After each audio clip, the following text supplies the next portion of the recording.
Mission Walk, India's #1 most advanced rehabilitation and physical therapy center, Manikonda, Alkapur Road. Call 9177-300-194. మా branches Hyderabad, Delhi మరియు పూణేలో కలవు. నమస్తే, వెల్కమ్ టు తెలుగు రాజ్యం. నేను మౌనిక. శ్రీకాంత్ గారు నమస్తే. నమస్తే. ఎట్టి పరిస్థితుల్లో వైజాగ్ నార్త్లో జేడి లక్ష్మీనారాయణ గెలుపు తథ్యం అని అనుకున్నాం. బట్ ఇప్పుడు సిచ్యువేషన్ ఎలా ఉంది? ఎందుకంటే నామినేషన్స్ అవి అందరూ అయిపోయాయి. ఇప్పుడు టర్న్స్ డిఫరెంట్గా ఉంటాయి. కొంత మార్పు వచ్చింది అనే విషయం వినిపిస్తుంది. ఎంతవరకు కరెక్ట్ తెలుసుకోవాలి. 2009లో ఈ నియోజకవర్గం ఏర్పడింది, విశాఖ ఉత్తర నియోజకవర్గం. ఈ ఉత్తర నియోజకవర్గం ఏర్పడిన తర్వాత ఏమైందంటే మొట్టమొదటిసారి మీకు కాంగ్రెస్ అభ్యర్థి తైనాల విజయ్ కుమార్ని కొప్పుల వెలమ బీసీ అభ్యర్థి గెలుపొందారు.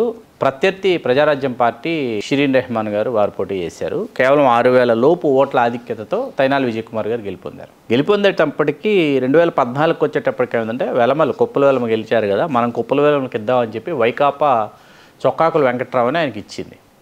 అయితే 2014 తెదేపా భాజపా జనసేన పొత్తులో ఉండటంతో భాజపా ఈ స్థానాన్ని దక్కించుకుంది. విష్ణుకుమార్ రాజు గారు పోటీ చేసి 20,000 లోపు ఓట్ల ఆధిక్యతతో 18,000 పైచిలుకు ఓట్లతో వారు గెలుపొందారు. గెలుపొందేటప్పటికీ ఈసారి వైకాపా ఏం చేసింది, ఓహో ఈసారి క్షత్రియులు గెలిచారు కాబట్టి మనం కూడా క్షత్రియులకి ఇద్దాం అని చెప్పేసి 2019 ఎన్నికలకు వచ్చేటప్పటికి కేకే రాజు గారికి ఇచ్చారు.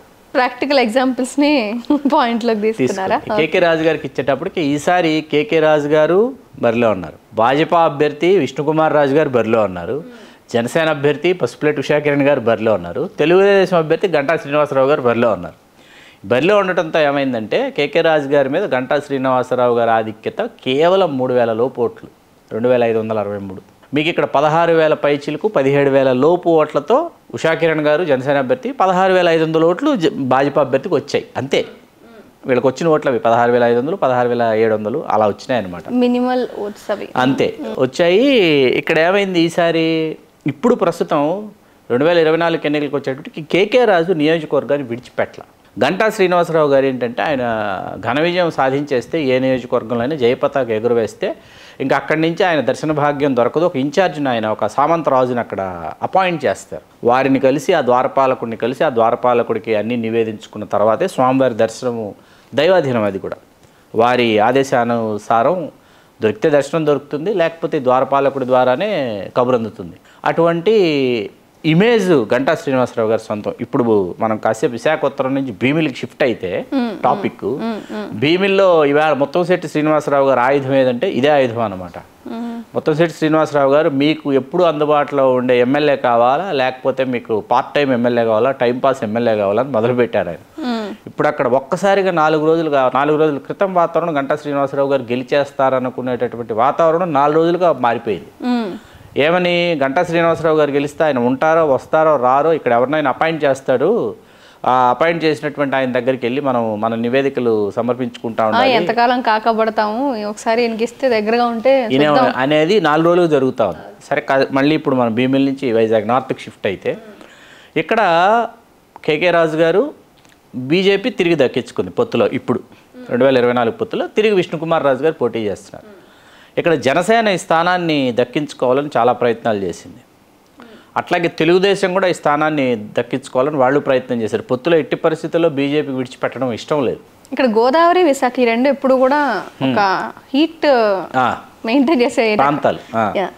అయితే లేదు, విష్ణుకుమార్ రాజు గారు 14లో గెలిచారు కదా, పైగా మంచి ఆధిక్యతతో గెలిచారు. ఆయన 20,000 లోపు ఓట్ల ఆధిక్యతతో గెలిచారు, సుమారు 20,000. అట్లాంటిది విష్ణుకుమార్ రాజు గారికే ఈ స్థానం కేటాయించాలని వాళ్ళు తీసుకున్నారు, గట్టిగా పట్టుబట్టి తీసేసుకున్నారు. తీసుకున్న తర్వాత ఏమైంది, ఇద్దరు క్షత్రియుల మధ్య పోరైంది. వాస్తవానికి కాపులకు పెట్టని కోట అనుకునేటటువంటి ఒక స్థానం ఒకసారి గంటా శ్రీనివాసరావు గారు ఒకసారి గెలిచినప్పటికీ కాపుల తీవ్రత సాంద్రత ఎక్కువ ఉన్నటువంటి నియోజకవర్గం సిటీలో, నార్త్ వైజాగ్. ఇప్పుడు ఇక్కడ జేడి లక్ష్మీనారాయణ గారు చాలా వ్యూహాత్మకంగా కదిపారు పావులు. ఎంత వ్యూహాత్మకంగా కదిపారంటే గతంలో ఆయన ఇక్కడి నుంచి పోటీ చేయడం ఎంపీకి కనీవిని ఎరుగని ఓట్లు అప్పుడు దక్కించుకున్న తర్వాత ఈవేళ వైజాగ్ నార్త్ మనం ఉదయం నుంచి సాయంత్రం లోపు రౌండప్ చేసేయచ్చు. కాన్స్టిట్యున్సీ తక్కువ స్పేస్ ఉన్నప్పటికీ ఈజీలీ కవర్డ్. కాబట్టి ఏంటంటే ఆయన ఒకరోజు యువతను టార్గెట్ చేస్తున్నారు. ఒకరోజు 18 సంవత్సరాలు పైబడినటువంటి విద్యార్థులు ఓటు హక్కు వచ్చేస్తుంది కదా వాళ్ళని టార్గెట్ చేస్తున్నారు. ఇంకొక రోజు మహిళల్ని టార్గెట్ చేస్తున్నారు. ఇంకొక రోజు స్థానికేతరులు ఎవరైనా ఉంటాయి, అంటే తెలుగు రాష్ట్రాలకు సంబంధం లేకుండా ఇతర రాష్ట్రాల నుంచి వచ్చి వాళ్ళకు ఓటు హక్కు ఉందనుకోండి, అక్కడ సింధీసు, గుజరాతీసు, మార్వాడీసు అందరూ ఉన్నారు, మీరు వాళ్ళని ఒకరోజు ఫోకస్ చేస్తున్నారు, ఒకరోజు సీనియర్ సిటిజన్స్ని ఫోకస్ చేస్తున్నారు. అసలు విడిచిపెట్టడం లేదు. అసలు ఎవరూ ఊహించనంత డిఫరెంట్ ప్లే. తర్వాత ఏంటంటే ఆయన విద్యాధికుడు, మాటకారి, తర్వాత వచ్చేసి నీతికి నిజాయితీకి మారుపేరు, నిలువెత్తు నిదర్శనం అనేటటువంటి ఒక ఇమేజ్ లక్ష్మీనారాయణ గారి సొంతం. పైగా పార్టీ చిహ్నం ఏదైతే ఉందో జై భారత్ నేషనల్ పార్టీ, గుర్తు టార్చ్ లైట్. చాలా సులభం టార్చ్ లైట్ గుర్తుని ప్రజల్లోకి తీసుకెళ్ళడం. ఓటర్లలోకి టార్చ్ లైట్ పట్టుకొని తిరుగుతున్నారు ఆయన ఇంటింటికి. అంటే అసలు ఏ స్థాయిలో ఏ ఓట్లకి గండి కొడుతున్నారని చూస్తే కూటమి ఓట్లకు భారీగా గండి కొడుతున్నారు. ఈ విష్ణుకుమార్ రాజు గారు, ఈ భాజపా కూటమి ఏదైతుందో తెలుగుదేశం, జనసేన, భాజపా, ఈ కూటమికి కనీవి నేరుగని గండి కొడుతున్నది లక్ష్మీనారాయణ గారు కనిపిస్తున్నారు ఇప్పుడు ఈ నియోజకవర్గంలో. అసలు ఈ వర్గం ఆ వర్గం అని లేదు, అన్ని వర్గాల్ని టార్గెట్ చేశారు. అన్ని వర్గాలకి ఏంటంటే, నీకు పనిచేసే ఎమ్మెల్యే కావాలా, నువ్వు పలకరిస్తే పలకరించేటటువంటి ఎమ్మెల్యే కావాలా, నువ్వు ఫోన్ చేస్తే ఫోన్ కాల్ అందుబాటులో ఉండేటటువంటి ఎమ్మెల్యే కావాలా నీకు, అలా అయితే నాలాంటి వాడిని ఎంచుకో, ఇట్లాంటి మాటలతో ఆయన అత్యద్భుతమైనటువంటి పబ్లిసిటీ అనమాట. అంటే ఆయన అవైలబుల్లో ఉన్నారు అక్కడ. ఇంకొక పాయింట్, యాక్చువల్లీ జేడీ లక్ష్మీనారాయణ గారు జనసేన యాక్టివ్గా ఉన్నారు ఉన్నప్పుడు, అదే ఉన్నారు, తర్వాత విభేదించి వచ్చిన తర్వాత ఇప్పుడు కూటమిలో జనసేన ఉండడం కూడా అంతేగా మరి టర్న్ కారణం అని చెప్పడం సందేహం లేదు. అవును, సందేహమే లేదు. అంటే వైసీపీ ప్రపంచం ఎఫెక్ట్ ఏమి ఉండదా, ఉంటే కూటమి ఓట్లని ఈయన గండి కొడుతున్నారు కాబట్టి వైసీపీకి లాభిస్తుంది ఖచ్చితంగా పాజిటివ్ అవుట్వేవ్. ఎందుకంటే కేకే రాజు మీకు అందుబాటులోనే ప్రజలకి ఓడిపోయినా కూడా అక్కడే ఉన్నాడు. ఆయన వైసీపీ గతంలో ఓడిపోయినా ఉన్నాడు. ఆ ఎఫెక్ట్ ఉంటుంది. అయితే వైసీపీ వస్తుంది, లేకపోతే ఈయన లక్ష్మీనారాయణ గారు. లక్ష్మీనారాయణ గారు ఒకవేళ వస్తే ఇప్పుడు టఫ్ ఫైట్ అయినట్టే కదా, చిన్న నంబర్ ఉంటుంది తప్పితే. కాకపోతే ఈయన వర్షన్ ఆఫ్ స్టైల్ ఆఫ్ ప్రచారం అంటారు కదా, కంప్లీట్లీ డిఫరెంట్. అంటే అది కేజ్రీవాల్ గారి స్టైల్ కనిపిస్తుంది, ఆ స్టైల్లోనే ఉంది ప్రచారం అంతా. ఓకే, అది అంటే ఒక చదువుకున్న వ్యక్తిగా ముఖ్యంగా విద్యార్థుల్ని, రాబోయే తరాలని అందుబాటులో ఉండాలనే ఒక పాయింట్ని ఎక్కువగా తెచ్చుకొని, ఎందుకంటే ఆయన చదివిన సబ్జెక్ట్ అలాంటిది కాబట్టి దానికి తగ్గట్టే ఆయన ప్రచార స్టైల్ కూడా కనిపిస్తుంది. ఓకే శ్రీకాంత్ గారు, థ్యాంక్ యూ.